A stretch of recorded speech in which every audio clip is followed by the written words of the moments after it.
everybody. Ajay Rajput is again just going to catch you live. Listen, buddies, आज की जो story है थोड़ी सी अलग है, शायद आपको छू जाए, हो सकता बियॉन्ड द रीच चली जाए।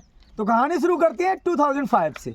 2005 में मैं अपने गांव भरोसा से पास के ही गांव तालड़ में आया। मेरा यहाँ पे कुछ ही दिनों में मित्र बन गया। मित्र का नाम है आनंद। अब हम दोनों ने डिसाइड किया, चूँकि वो मौका बहुत अच्छा था, आसमान नीला था, खेतों में ये मस्टर्ड आप कह सकते हो राई के खेत, येलो फ्लावर्स, तो मौसम बहुत सुहावना था। और तालोड़ गांव में उस समय चल रही थी रामलीला। गाइस आप रामलीला के बारे में सुने होंगे ना? अरे वो रणबीर और वो दीपिका वाली रामलीला नहीं, हम लोगों की देसी रामलीला। इसमें देसी पात्र होते हैं, मतलब हमारे जो कलाकार होते हैं वो ग्राउंडेड लेवल के होते हैं। तो तालोड़ में एक बड़ा सा टेंट लगाया गया, कम से कम 5 बीघा में बड़ा सा टेंट, और चारों तरफ नज़ारा कुछ इतना शानदार था कि यार ये 10 साल का बच्चा चार्म हुए बिना तो रह ही नहीं सकता था। अब मैं और आनंद दोनों डिसाइड किया कि मंगलवार को देखेंगे, और उस दिन पात्र जो प्ले कर रहा था रोल वो थे हमारे हनुमान जी। अब हनुमान जी को तो कौन नहीं जानता, ठीक है।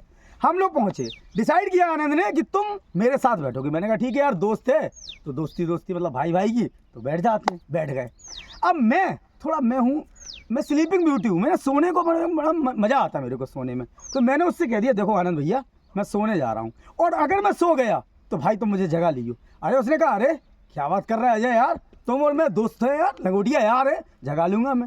चलो भैया, ये भी मान लिया। मेरी आँख लग गई, रात के 12 बज गए।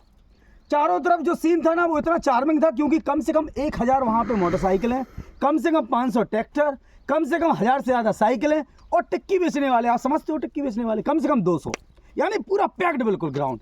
और वहाँ रामलीला का पात्र चल रहा था। भैया रात के बज गए 2। अब जो नज़ारा था रात के 2 बजे वाला ना, तो अब now you will be shocked and surprise again, क्योंकि अब उस वीराने में केवल अजय राजपूत था।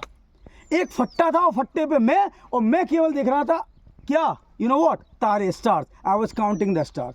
जब मैं जागा तो again you will be shocked man कि हजारों की भीड़ गायब कैसे हो गई यार। क्या इत्तेफाक था?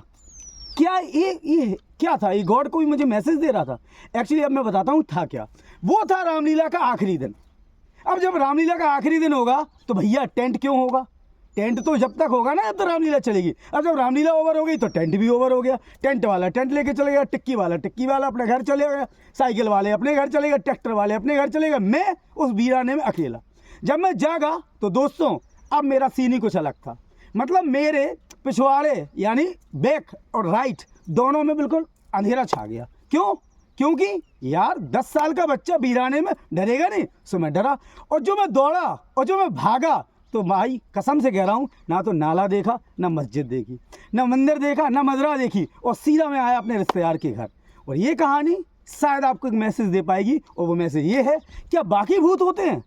क्या बाकी भगवान हमें कुछ मैसेज देना चाहता है? तो मेरा तो मानना ये है कि भूत तो गए भाड़ में, भगवान ही भूत है और भगवान ही भगवान है। Thank you very much, good luck, tough luck for today and good luck for next.